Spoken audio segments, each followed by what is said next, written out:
En esta ocasión, junto con saludar a cada uno de nuestros amigos que semana tras semana está sintonizando, está buscando allí en YouTube nuestro canal del Ministerio Hispano Adventista de la provincia de Ontario, en donde estamos llevando diversas o distintas iniciativas para poder complementar el estudio de la Biblia, la adoración, material para niños. Es así como en esta hora yo quiero darte a conocer una de nuestras iglesias hispanas aquí en la provincia de Ontario, en Canadá.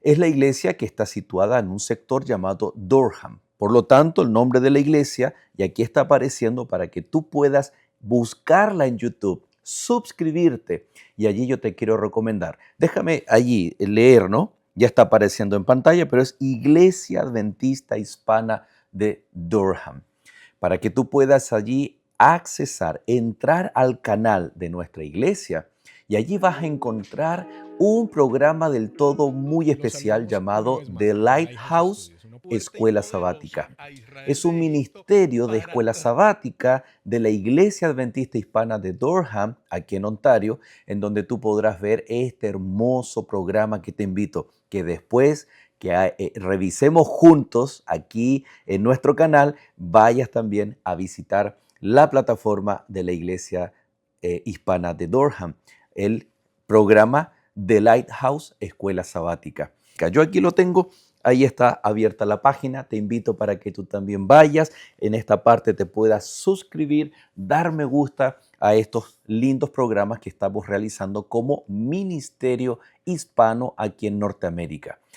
Cada semana te vamos a invitar a que puedas seguir alguna de nuestras iglesias, sus transmisiones en vivo y por supuesto también el contenido que se está produciendo. Muy pronto también algo especial para jóvenes. Así que quedas completamente invitado. Y te invito a que puedas tomar la palabra de Dios, abrirla allí en Éxodo capítulo 19 y por supuesto al abrir la Biblia, te invito a que podamos juntos orar a nuestro Dios. Querido Padre y buen Dios, gracias Señor te damos por la bendición de estudiar tu palabra. Te ruego Señor que nos acompañe, que tu Santo Espíritu nos dirija y que nos hable Señor al estudio, a través del estudio de esta lección. Gracias te damos, oramos en el nombre de Jesús. Amén. Éxodo capítulo 19 marca la llegada del pueblo de Dios al monte Sinaí. Llama bastante la atención que después de estos 3 días de camino, después del cruce del Mar Rojo, como estudiábamos la semana pasada, después pasan prácticamente un mes en el oasis, allí en Elim. Luego continúa el tiempo corriendo, se encuentran con nuevamente el pueblo sediento y Dios pide en Refidim que Moisés golpee la roca. Prácticamente el viaje desde la salida de Egipto hasta el monte Sinaí ha tomado 2 meses. El pueblo llega al monte Sinaí y prácticamente un año está acampando, está recibiendo todas las leyes, las instrucciones para que el pueblo pueda marchar hacia la tierra prometida, pero como un pueblo organizado, como un pueblo que sabe desde las leyes de salud y sanidad hasta los mismos mandamientos que Dios le entrega en tablas de piedra, digo. Por lo tanto, es muy importante este año que el pueblo pasa, que está registrado a partir del capítulo 19 de Éxodo hasta Números capítulo 10. Es decir, a partir del capítulo 19 hasta el final del libro de Éxodo, todo el libro de Levíticos y los primeros 10 capítulos del libro de Números. De hecho, el capítulo 10 de Números es la orden de construir trompetas para que al sonido de las trompetas, con esas instrucciones sonoras, el pueblo comenzara a marchar precisamente hacia la frontera, hacia el borde de la tierra prometida. Por lo tanto, gran parte y el centro del Pentateuco, los primeros 5 libros del Antiguo Testamento, están marcados por la estancia del pueblo de Dios a los pies del monte Sinaí.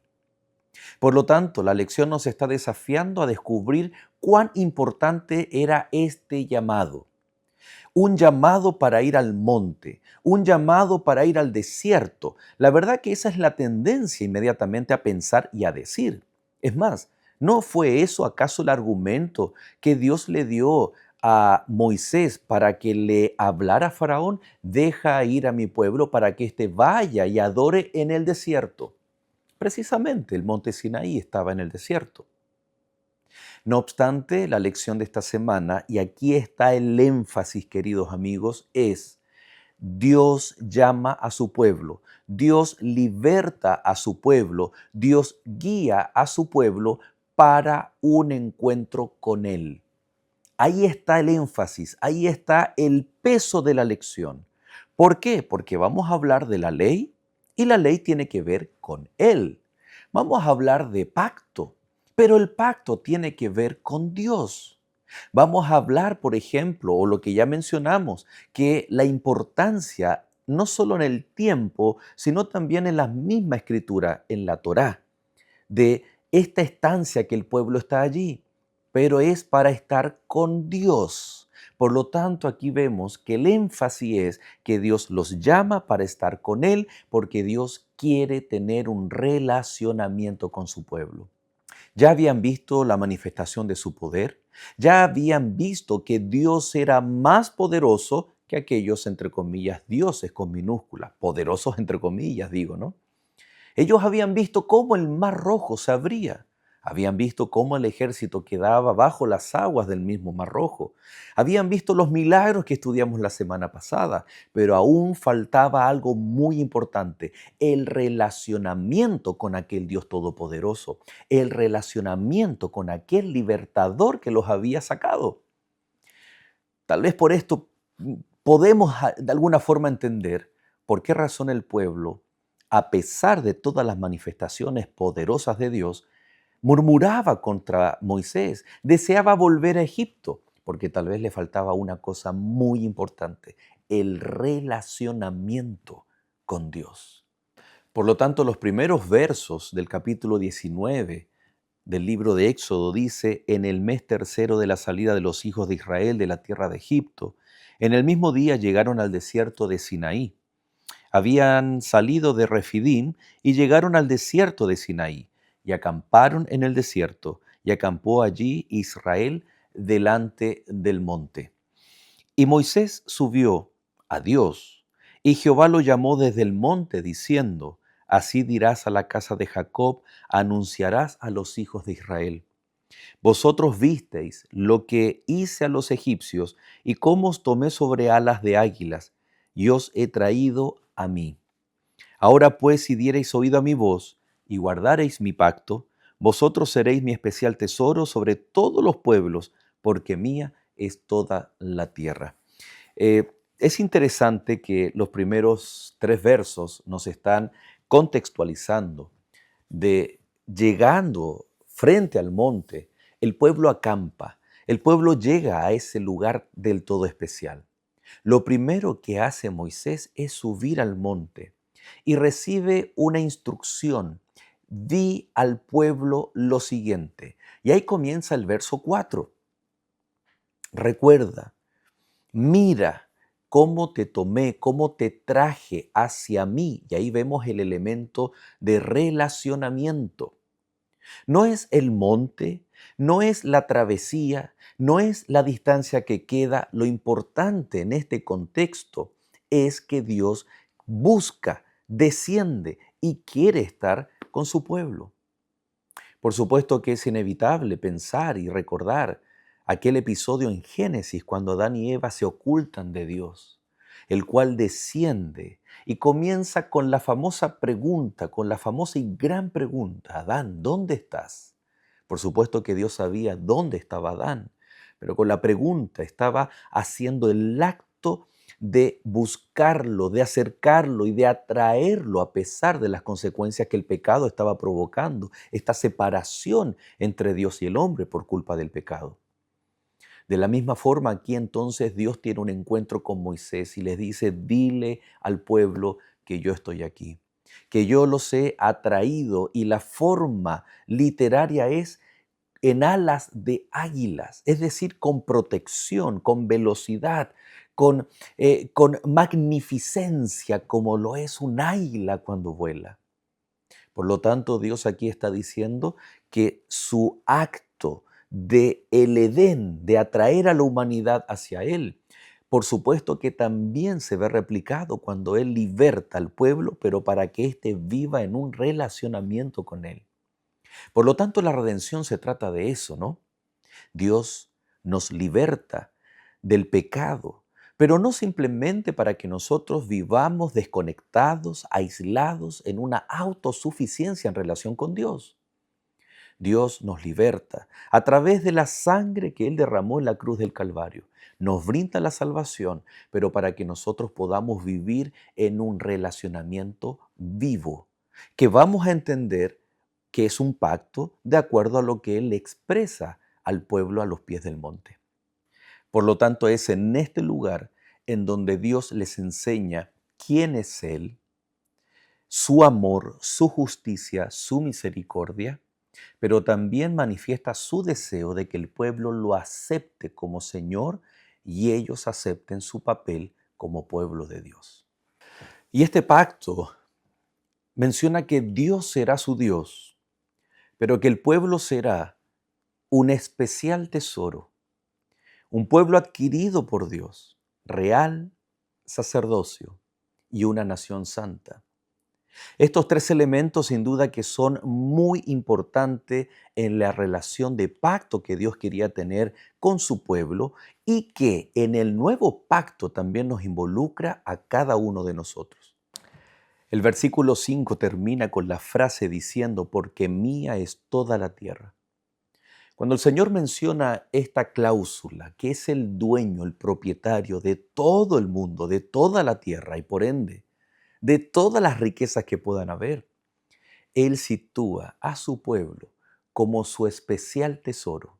Es decir, ninguna fuente de diamantes, de oro, de riquezas de este mundo se puede comparar cómo Dios aprecia el relacionamiento entre Él y su pueblo, entre Él y los hijos que aceptan ser parte del pacto.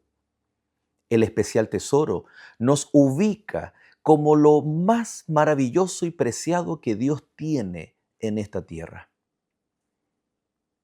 Pero a la vez a nosotros nos sitúa como hijos del propietario, del dueño de todo el oro, de toda la plata, de toda la tierra. Es por eso que el apóstol Pablo también lo dice, teniendo esto en mente, la relación de pacto, la gratitud a los filipenses, les dice, mi Dios pues suplirá todo lo que os falta conforme a las riquezas que hay en Cristo Jesús. Por lo tanto, hay riquezas en este mundo, que es tú y yo como pueblo de Dios. Somos el tesoro más preciado para Dios. Pero también Cristo Jesús se transforma en nuestro tesoro para nosotros. De eso se trata el pacto, que cuando nos relacionamos con Dios, con el Espíritu Santo, con su Hijo amado, nos transformamos en las personas más ricas del mundo, en el tesoro más preciado que Dios pueda tener, lo más valioso del universo. Pero por supuesto también nosotros nos vemos beneficiados con las riquezas que encontramos en Cristo Jesús. Real sacerdocio. Los sacerdotes en el pasado tenían que conectar al pueblo con Dios y a la vez representar a Dios ante el pueblo. Eran un puente. Y Dios a su pueblo le pide que sean este puente entre las naciones que estaban en tinieblas y ellos que se convertirían al entrar en este pacto con Dios en luz para aquellas naciones. El reflejar el carácter, el amor de Cristo Jesús se transformó en lo más importante para el cumplimiento de la misión en el Antiguo Testamento.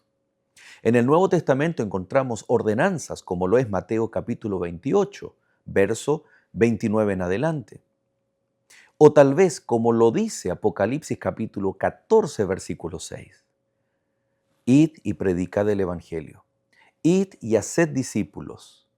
Predicad el Evangelio de los tres ángeles. Temed a Dios y dadle gloria. Encontramos ordenanzas en el Nuevo Testamento de que debemos predicar primero en Jerusalén, en Judea, en Samaria y hasta el último de la tierra. No obstante, el cumplimiento de la misión en el Antiguo Testamento encontramos que es por testimonio. ¿Acaso no es lo mismo, y que Jesús lo dice en Mateo capítulo 24 y 25, en su sermón apocalíptico, cuando dice, y será predicado todo el Evangelio, o este Evangelio, a todo el mundo por testimonio, y entonces vendrá el fin?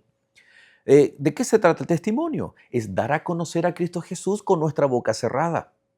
Es predicar el Evangelio, el mensaje de los tres ángeles. Es hacer discípulos, pero a través del testimonio cuando vivimos una vida santificada en Cristo Jesús. Por lo tanto, la misión del Antiguo Testamento es igual que la del Nuevo Testamento. Ser real sacerdocio, nación santa, significaba que Dios estaba demandando de su pueblo ser un puente entre aquellos que no conocían de la salvación y que pudieran conocer a Dios a través del carácter de Dios en su pueblo. Y aquí viene una pregunta muy importante. ¿Y cómo la nación iba a transformarse? ¿Cómo la nación? Si venían, ¿recuerdas tú? Añorando, anhelando las ollas de Egipto. Traen años, generaciones de vivir en la esclavitud y no solamente esclavos, sino en medio de una cultura pagana. Por lo tanto, ¿cómo ellos ahora iban a ser una nación santa, un puente, representantes de Dios para otras personas? Era una gran tarea. Y aquí en el monte Sinaí comienza Dios a instruir a su pueblo, pero a través de un relacionamiento. No simplemente meras instrucciones, simplemente, y lo más importante, la instrucción es fundamentada y basada en un relacionamiento. Posterior a esta hermosa invitación que Dios les hace en los versos 4 y 5, Dios le pide a través de Moisés al pueblo que se tomen 2 días de preparación, los cuales debían lavar sus ropas, debían estar a cuentas y en comunión con Dios, en solemnidad y reverencia. Que durante esos 2 días nadie podía acercarse al monte, ni siquiera tocar las faldas del monte, porque si no inmediatamente moriría. Pero que después de estos 2 días, el pueblo debía subir ante la presencia de Dios. Cuando llegó el cumplimiento de aquellos 2 días de preparación, comenzó la manifestación de teofanía de Dios. A través de truenos, relámpagos, a través de rayos, de humo, terremoto o la tierra, el monte temblaba. La verdad que sensorialmente el pueblo desde la planta de sus pies hasta su mollera, pasando por sus oídos, sus ojos, todos los sentidos sensoriales percibían la presencia que había descendido de Dios al monte. Inevitablemente el plan original de Dios se vio truncado porque el pueblo dice, no subiremos. Le dice a Moisés, no subiremos. Ellos tenían temor ante la presencia de Dios. No subiremos, mas sube tú y háblanos tú lo que Dios tiene para nosotros.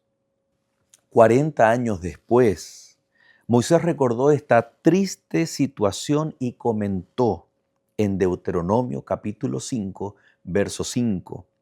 Yo estaba entre Jehová y vosotros en aquel tiempo, para declararos la palabra de Jehová, porque teníais miedo del fuego y no subisteis al monte.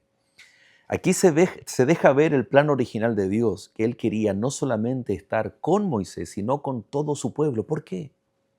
De la presencia cara a cara. No lo iban a poder ver, pero al menos la presencia cara a cara de Dios.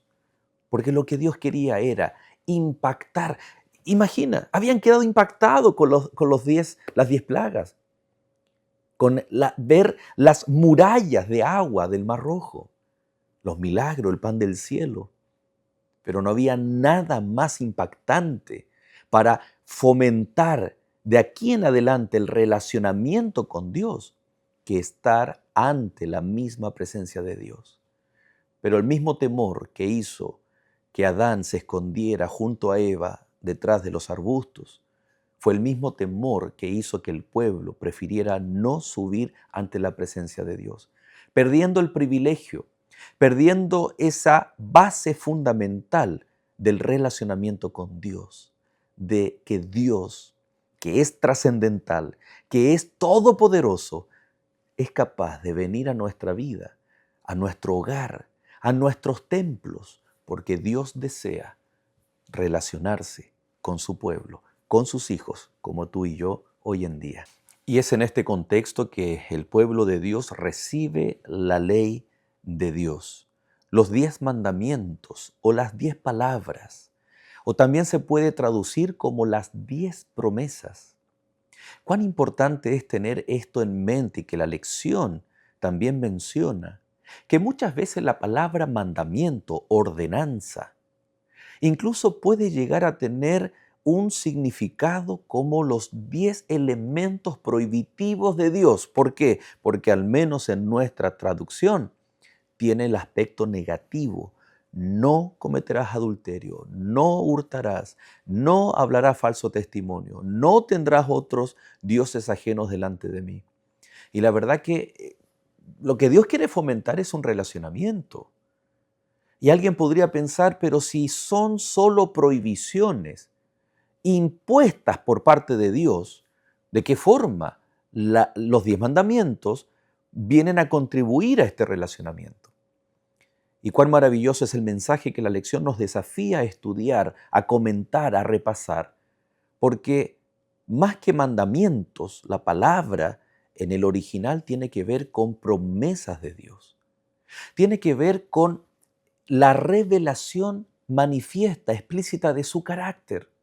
El carácter de Dios es amor, es misericordia. Y si nos adelantamos más un par de capítulos, Moisés cuando le pide a Dios, muéstrame tu gloria, quiero verte, quiero conocerte cara a cara. Y Dios le dice, no podrás, mas dejaré ver delante de ti mi gloria, la gloria velada. Y cuando pasa Dios delante de Moisés, se exclama, misericordioso, misericordioso. Se exclama, Dios grande, poderoso, misericordioso, tardo para la ira y grande en misericordia. De alguna forma Moisés retrata la esencia de Dios, que es amor, justicia, misericordia, la cual también está expresa en el Decálogo, en las 10 ordenanzas, en las 10 promesas. Y que la lección nos muestre, nos desafía a leerlas, cada una de ellas, con un sentido no prohibitivo, sino con un sentido relacional. Por ejemplo, el mandamiento primero dice, respeto por una relación exclusiva con el Señor. ¿Por qué Dios dice entonces, no tendrás otros dioses ajenos delante de mí? Porque en una relación de amor, tú puedes amar solamente a una persona. No puedes amar a otra persona. No existe la infidelidad. Y lo mismo en el área espiritual, en el aspecto espiritual. Número 2, respeto por una relación personal y única con Él. Número 3, respeto por el nombre de Dios, porque refleja su carácter de amor. Número 4, respeto por el sábado, por el tiempo sagrado y la comunión con Dios, porque el mismo sábado viene a fortalecer nuestro relacionamiento con Dios. Número 5, respeto por los padres, la primera y nuclear relación en la vida. No puedo respetar a Dios, no puedo relacionarme con Dios si no estoy honrando a mis padres. Número 6, respeto por la santidad de la vida nacida o no nacida, no matarás. Número 7, respeto por el matrimonio y la familia, así como por la pureza e integridad moral. Número 8, respeto por la propiedad, posesión física, intelectual o espiritual. Número 9, respeto por la reputación de todas las personas en la vida cotidiana, judicial y oficial, y contra cualquier forma de calumnia. Y número 10, respeto por ti mismo, sin pensamientos o deseos erróneos, y nada malo debería estar en nuestros corazones que nos degrade y nos separe de Dios. Es decir, la lección nos desafía a ver a guardar, a amar la ley de Dios, porque nos ayuda a mantenernos, porque nos refleja en primer lugar el carácter de Dios. Luego nos permite vivir bajo un cerco protector, donde ese cerco yo soy libre, no me coarta mi libertad Dios, pero es un cerco protector. Y los mandamientos son cada pilar de ese cerco que me dice, cuidado, peligro, si traspasas, está en riesgo tu vida. Y no la vida en este mundo, tu vida eterna. Por lo tanto, los mandamientos nos protegen, nos revelan el carácter de Dios. Pero en el Nuevo Testamento el apóstol Pablo desarrolla una idea muy importante. No solamente la justificación por la fe, sino también la importancia de guardar los mandamientos. Y aquí es donde muchos cristianos cometemos el error de decir que cuando Cristo murió ya no hay más cumplimiento de la ley. Nos falta el tiempo para mencionar cada uno de los textos, pero uno de ellos es que el cumplimiento de la ley es Cristo Jesús. Pero Pablo ocupa la palabra en griego telos. Y la palabra telos tiene que ver con propósito, con cumplimiento, con fin, no con caducidad de algo, sino con que algo cumple un propósito especial. Por lo tanto, cuando la Biblia entonces dice, tomando este ejemplo, que el propósito, que el fin o propósito de la ley es Cristo, también se ve reflejado cuando escribe a Gálatas en el capítulo 3, cuando dice que la ley ha sido nuestro ayo. El ayo en el idioma original hace mención a la función que tenía un esclavo, un sirviente de confianza, el cual tomaba a los niños y los llevaba hacia el maestro para ser educados. Por lo tanto, esta obra de tomar a alguien y llevarlo para que aprenda, para que sea guiado, en el Nuevo Testamento, digo, en el original griego se le llamaba el ayo. Y Pablo dice que la ley no solamente cumple un propósito de mostrarnos a Cristo, sino también, de acuerdo a Gálatas, la ley cumple el propósito de llevarnos a Cristo. Nos muestra, pero también nos lleva a Cristo. Porque si la ley dice no matarás, y yo he matado, no solamente físicamente, tal vez espiritual, y de muchas maneras, o me estoy automatando con algún vicio, por ejemplo. Por lo tanto, automáticamente la ley me dice que lo que estoy haciendo está malo, me muestra mi condición, pero a la vez me lleva por medio de la fe a la solución de mi gran problema, que es el pecado. Y la solución para el pecado no es guardar la ley. La solución para el pecado es Cristo Jesús. Cuando en la mañana amanezco todo despeinado y con la cara sucia, no puedo esperar que el espejo haga el trabajo que el agua puede hacer. El espejo solo me va a mostrar y me va a mostrar mi condición, pero también el camino a seguir. Por lo tanto, la ley me muestra a Cristo, me muestra el camino a seguir, pero también me muestra mi condición, pero nunca guardar la ley me va a salvar, porque ese trabajo, por medio de la fe, es de Cristo Jesús y Él ya lo hizo en la cruz del Calvario. Por lo tanto, la ley me revela el carácter de Cristo Jesús, de Dios, me protege y también me lleva a Cristo Jesús, reconociendo mis pecados, reconociendo que solo en Él puedo encontrar la solución a mis problemas, la salvación, y se demanda de mí, la ley demanda de mí, poder creer por medio de la fe. Y por medio de la fe es que somos salvos en Cristo Jesús. Queridos amigos, qué privilegio tenemos de relacionarnos con Cristo Jesús. De que esto no se trata de simples o frías normas y reglas de esta o esta religión. No, la ley eterna de Dios viene a fundamentar el relacionamiento. Porque si tú que te relacionas con tus hijos, con tu esposa, con tu esposo, y existen reglas, leyes dentro de la familia, como la fidelidad, como la protección, el cuidado, la alimentación, distintas leyes explícitas e implícitas en nuestros relacionamientos de amor con nuestros seres amados. ¿Cuánto más necesitamos la ley de Dios cuando tú y yo lo aceptamos y cuando deseamos la salvación por medio de la fe? Por lo tanto, no existe la salvación por la fe sin el cumplimiento de la ley. Es más, no puedo guardar la ley si no he sido salvo por medio de la fe. Porque inmediatamente viene la gracia del Señor, su justicia y el Espíritu Santo para ayudarme al cumplimiento de la ley, porque ya soy salvo. Cuidado, porque cuando el pueblo escuchó todo esto, ellos dijeron, todo lo que Dios ha hecho, ha dicho, digo, eso haremos.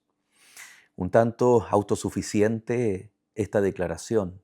Tal vez el pueblo podría haber dicho, con la ayuda de Dios, con la ayuda del Santo Espíritu, nos propondremos en el corazón hacer todo conforme a la voluntad de Dios, porque hemos visto su grandeza, porque Él nos ha redimido, porque por medio de la fe creemos que Él nos llevará a la tierra prometida.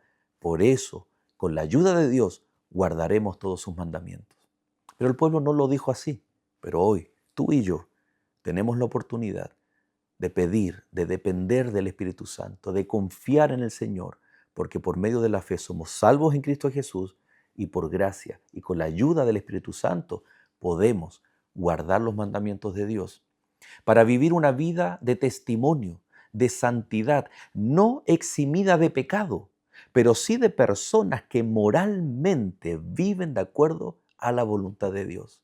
A pesar de la naturaleza pecaminosa, a pesar de nuestros actos pecaminosos, clamar y pedir que con la ayuda de Dios nuestra vida represente el carácter de Cristo Jesús.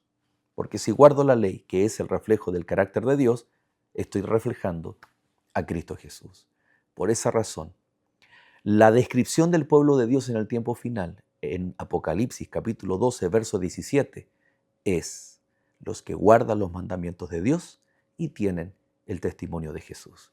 Que Dios te bendiga y nos vemos la próxima semana.